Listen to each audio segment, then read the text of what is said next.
مهمترین و تأثیرگذارترین کودتای تاریخ اسلام کودتایی بود که در واقع پس از شهادت رسول خدا اصحاب ایشون برای غصب حکومت و خلافت اسلامی رقم زدن. کودتایی که در واقع میشه گفت نقطه عطفی در جهان اسلام و تغییر سرنوشت امت اسلامی بود. سلام. باور یه سری چیزا سخته میدونم، ولی این امتحان قلب‌های روشن و افکار آگاه هست در طول تاریخ، علل خصوص که تاریخ رو همیشه قوم غالب و پیروز نوشته.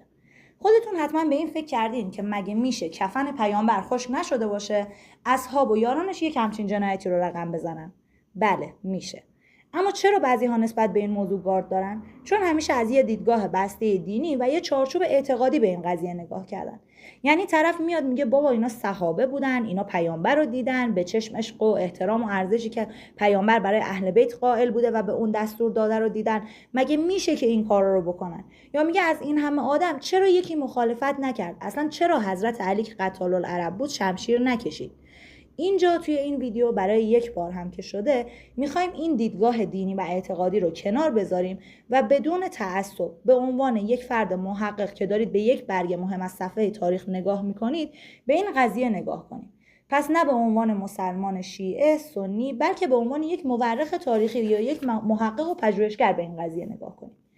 در نظر بگیرید فردی میاد، امین، مدیر، مدبر، خوش‌سیما و برخورده، نیکو و محسنه و خلاصه هر چی از خوبیش بگیم کم گفتیم. دوست و دشمن اعتراف میکنن که این فرد چقدر خوبه. بین یه جماعتی از اعراب که حضرت فاطمه سلام الله علیها در خطبه فدکی بسیار دقیق و جذاب معرفیشون کرده و تاریخ هم گواه بر حقارتشون داده. جماعتی که در گودال ادرار شتر آب میخورده، گوشت مردار میخورده، انواع و اقسام وقاحت و زنا و روابط نامشروع جنسی رو داشته. زورگویی و قتل و غارت و چپاول همدیگه هم که از روتین روزانه و واجبات روزمرهشون بوده. حالا این فرد میاد بین یک همچین جماعتی و یک پلن زندگی داره، یعنی یه برنامه 0 تا 100 میاره که گام اولش اصلاحیه، یعنی میاد اینا رو از توی این لجنزار و باطلاقی که هستن بیرون میکشه، اخلاقیات بدشون رو اصلاح میکنه، میگه بابا زناتون رو به هم تعارف نکنید، دختراتون رو زنده به گور نکنید، همدیگر رو نکشید، به تعداد کشته هاتون افتخار نکنید، گوشت مردار نخورید، نظافت رو رعایت کنید و خلاصه بسیاری از این موارد و جزئیات. گام بعدی چیزیه که به صورت آرمانی به اونها نشون میده، یعنی حالا که از این باطلاق اومدین بیرون، حالا که یک لول اومدین بالاتر، باید به سمت اکمال و کرامت انسانی پیش برید، به سمت یک آرمان بهتر پیش برید. به طور مثال توحید و وحدت و برابری و برادری رو براشون میاره، عبادت خدای یگانه رو براشون میاره و خیلی از مسائل دیگه. حالا در اینجا شما دیدگاهتون رو نسبت به این که این فرد رسول خدا بوده، پیامبری از جانب خداوند بوده که مبعوث شده رو بذارید کنار.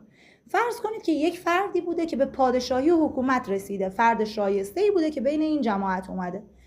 خلاصه اینا رو هل میده به سمت تمدن، انسانیت، که جایگاه خودشون رو پیدا کنن، اون کرامت انسانی رو به دست بیارن. گام بعد گسترش و صدور و انتشار این ایدئولوژی بین بقیه بوده.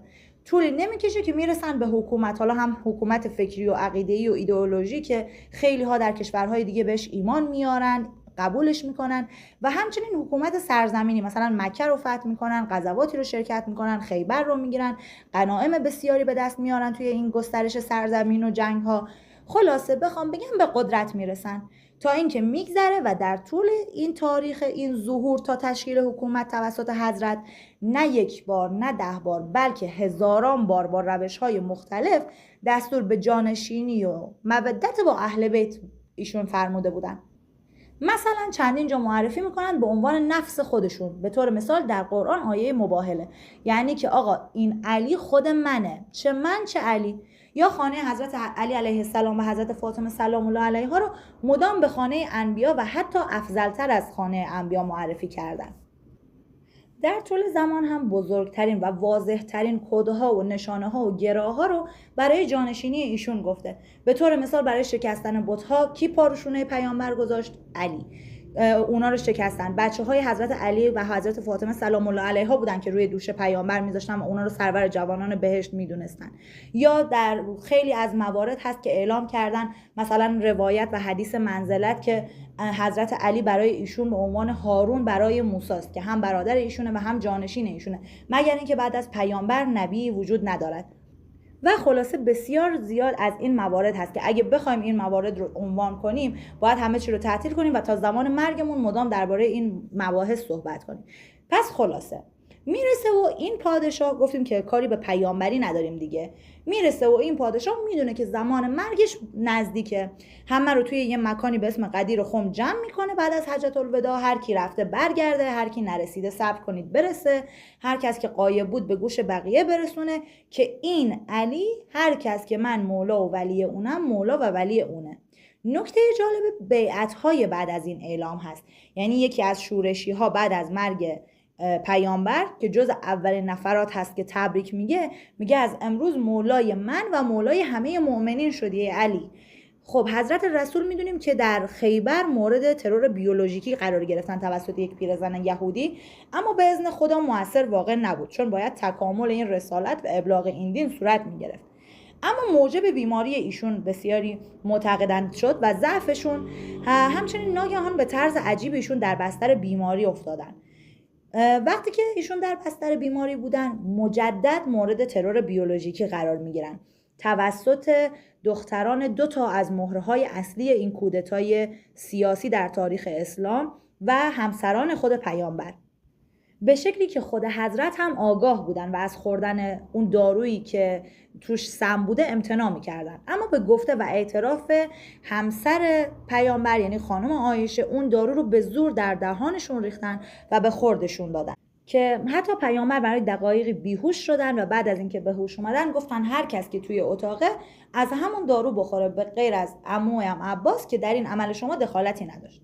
قبل از اون بر همه روشن بود که قرار جانشین پیامبر کی باشه، یعنی پیامبر بارها و بارها این رو اعلام کرده بود. از قضا طرف دیگه ماجرا هم مشخص بود که کی نباید باشه. به طور مثال زمانی که پیامبر در ضعف شدید و بیماری به سر می‌بردن، در مسجد ابوبکر میاد که نماز رو اقامه کنه به عنوان پیشوا و خبر به پیامبر میرسه. خب میدونید دیگه امام جماعت و پیشوا شدن خودش یک کد برای خلافت و جانشینی پیامبر هستش. پیامبر دستور میده که ایشون رو به مسجد برسونن، زیر بغلای ایشون رو میگیرن و به صورتی که مچ پای ایشون حتی روی زمین کشیده میشده ایشون رو به مسجد میرسونن که خودشون نماز رو اقامه کنن و نه ابوبکر. و این یه گرای خیلی واضح و روشن بوده برای اینکه تو در این جایگاه نیستی که بخوای قرار بگیری به عنوان پیشوا یا امام جماعت این مردم. خب تا اینجا از رفتار پیامبر، سخنان ایشون و چیزهایی که به مردم گفته بودن کاملا مشخص بود که قرار نیست این جانشینی به کسی غیر از علی ابن ابی طالب یعنی داماد و برادر ایشون، نزدیکترین فرد و اولین فردی که بهشون ایمان آورده بود، برسه. پس نتیجه چی بود؟ این که یک تاکتیک و یک برنامه ریزی پیاده کنن که بعد از شهادت پیامبر کار رو یکسره کنن و این برنامه ریزی ها قدم به قدم دقیقاً هماهنگ شده بود با ترور پیامبر و سم دادن و مسموم کردن ایشون. مثلا در زمانی که در بستر بیماری بودن میگم برام جوهر و کاغذ بیارید تا چیزی بنویسم که گمراه نشید. خلیفه دوم، همون کسی که در واقع بعداً به خلافت میرسه، همون کسی که مهره اصلی این کودتا بوده، میگه که این پیرمرد داره هزیون میگه، بیماری بهش غلبه کرده، ما کتاب خدا برامون بسته. ببینید یعنی حتی این برنامه ریزی تا جایی پیش رفته بود که حتی اجازه نوشتن وصیت هم با هماهنگی کامل به پیامبر ندادن و اجازه ندادن که پیامبر وصیتشون رو ثبت کنن. خلاصه میگذره و ایشون شهید میشه، میبینن که بزرگترین مانع از وسط برداشته شد. حالا اولین کاری که میکنن چیه؟ بدن مبارک رسول الله رو دفن میکنن. خیر، سخت در اشتباهید. همون موقع خبر میرسه به عمر، میان به عمر اطلاع میدن که سعد ابن عباده توی سقیفه بنی ساعده، در واقع کمی اونورتر از مسجد النبی، شمال غربی مسجد النبی، انصار جمع شدن دور سعد ابن عباده و در واقع دارن حاکم تعیین میکنن برای مدینه، چون انصار فکر میکردن که بعد از شهادت رسول الله مهاجرین برمیگردن به مکه و بعد یک کسی رو تعیین کنن برای حکومت و مدیریت مدینه. عمر دست ابوبکر رو میگیره و میگه پاشو بریم. ابوبکر میگه هنوز جسد رسول خدا رو دفن نکردیم، کجا بریم؟ چه کاری واجب تر از این؟ میگه بیا بریم که واجب تر از این هم کاری هست، ما میریم و برمیگردیم. خلاصه ابوبکر و عمر و ابو عبیده جراح راه میافتن به سمت در واقع سقیفه بنی ساعده.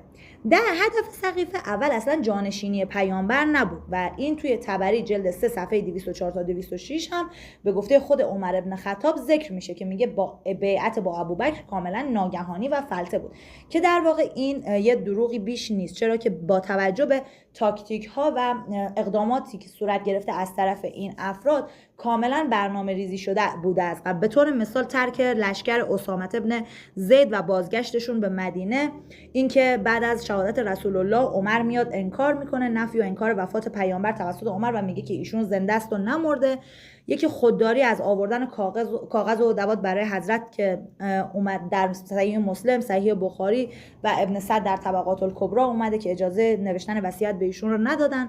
و تلاش برای تصدی امامت نماز جمعه توسط ابوبکر زمانی که حضرت محمد در بستر بیماری بودن.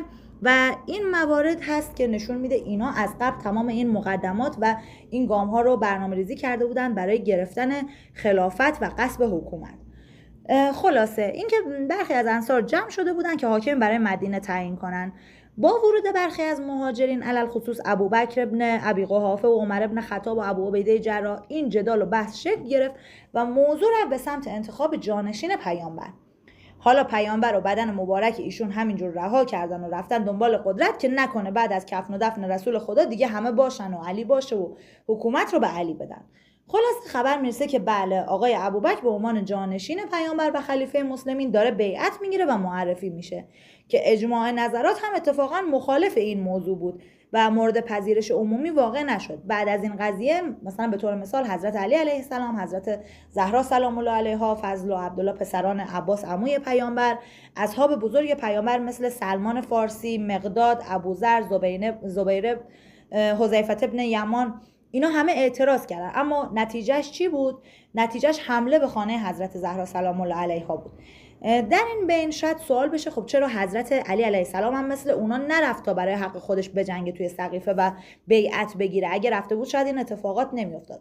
در اینجا باید بگیم که طبق حتی کتب و علمای نقل صریح علمای اهل سنت، به طور مثال در طبقات الکبری جلد 2 صفحه 281 ابن سعد میاره و منابع دیگه هم ذکر کردن که رسول خدا به امام علی علیه السلام دستور داده بود که بدن مبارکشون رو غسل بدن و کفن کنن و دفن کنن و به خاک بسپارن.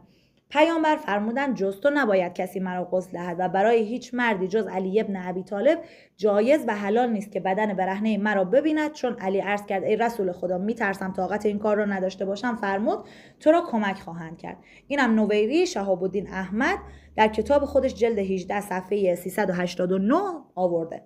خب خلاصه ماجرا این شد که تا اینجا رسیدیم به این قضیه که در سقیفه بنی ساعده با اقداماتی که ابوبکر و عمر از قبل انجام داده بودن اومدن و برای خودشون بیعت گرفتن به عنوان جانشین رسول خدا و همچنان بدن مبارک رسول الله رو برای کفن و دفنش نیومده بودن و در تشییع پیکر مبارک ایشون هم حاضر نشدن که این تا ابد لکه ننگی بر پیشونی این افراد در تاریخ شناخته خواهد شد.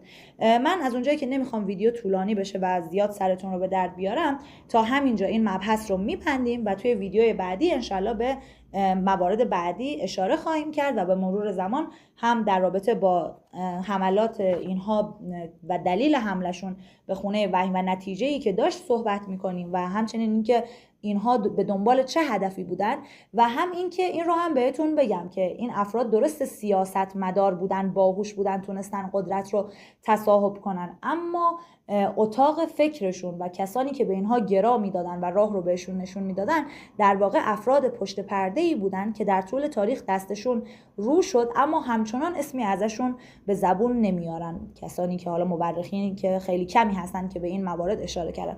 انشالله به این موضوع هم خواهیم پرداخت. پس تا اون موقع لطفاً لایک کنید، برای حمایت کانال رو سابسکرایب کنید و ویدیوهای بعدی رو دنبال کنید.